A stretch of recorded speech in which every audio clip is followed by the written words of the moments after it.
as of last month, June, ang report dito, 100% complete at saka fully paid. Wala kaming makita na kahit isang hollow block, isang ng semento, walang equipment dito. Lahat itong project na ito, ghost project. Walang ginawa na trabaho dito. Kung titignan niyo, kung abutin ng bahayan, laglag ka agad yung pader na yan, hindi tatagal yan.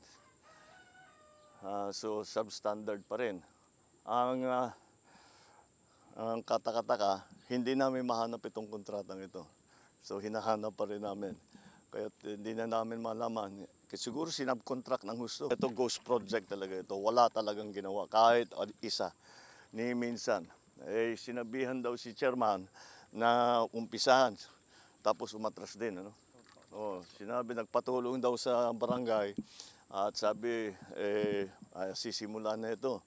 Ngunit, after a while, 220 meters.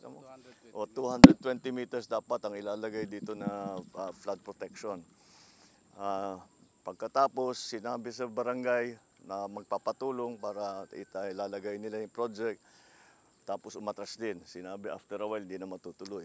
So, siguro nabayaran na. Kaya tumatras na.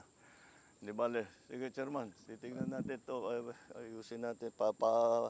Titiyakin natin na yung mga kontraktor, hindi lang sa managot sila. Kung hindi, gawin nila. Yun dapat naman nila ng trabaho.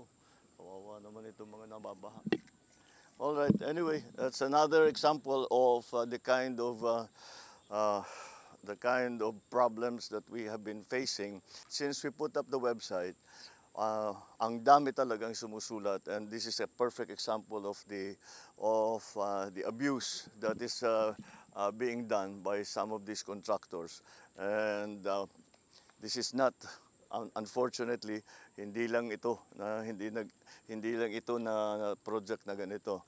Kailangan pa natin na tignan na mabuti lahat ng mga iba. At mukhang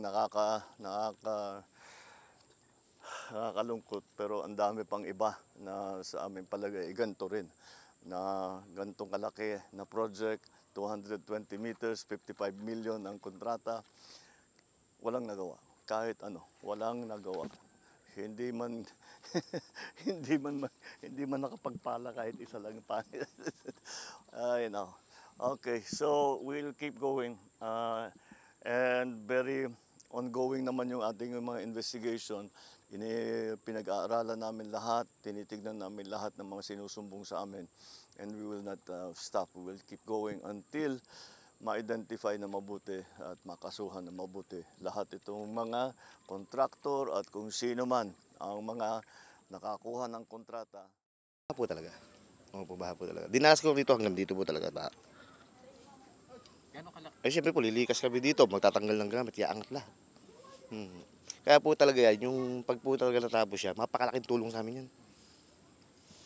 Pero yung sa bahay ko po, nakaangat siya eh. Mas mataas siya dyan sa gawin na yan kasi pinaangat na namin yan. Pinatambakan ko para hindi siya bumabaha. Matagal na pala yung project.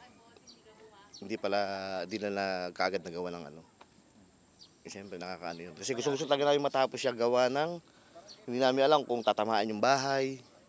Yan po yan eh. Sabi, okay lang naman kami kahit tamaan yung bahay. Sa gobyerno to eh. Yan ang naman katuwiran namin dyan eh. Pero salamat pag di tinamaan yung bahay. Pero gusto talaga matapos yan kasi yung irrigation yan, pag nagsabay-sabay ang niyan, talagang babae. Kahit sabihin natin kailangan patapos talaga para pare-parehas po kaming maano rito, mapanatag. Babahain po kami pag po hindi po ginawa po yung proyekto po na yun sa kabila. Bumabaha po yung hanggang loob po, bumabaha po. Hindi po kayo Lumilikas din po pag po sobrang lalim na po ng tubig. Sana po dire-diretso po yung gawa nila para po hindi na po humupa yung tubig papunta po dito sa loob namin. Nalulungkot po ako pag po hindi po nila talaga ginawa yung sapa.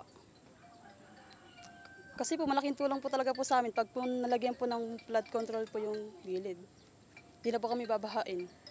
Gusto po namin mapanagot pong mahawak po ng pag po hindi po natuloy. Sana po BBM, sana po bigyan niyo po kami ng tulong para po gumanda po itong lugar po namin dito po sa Bulacan.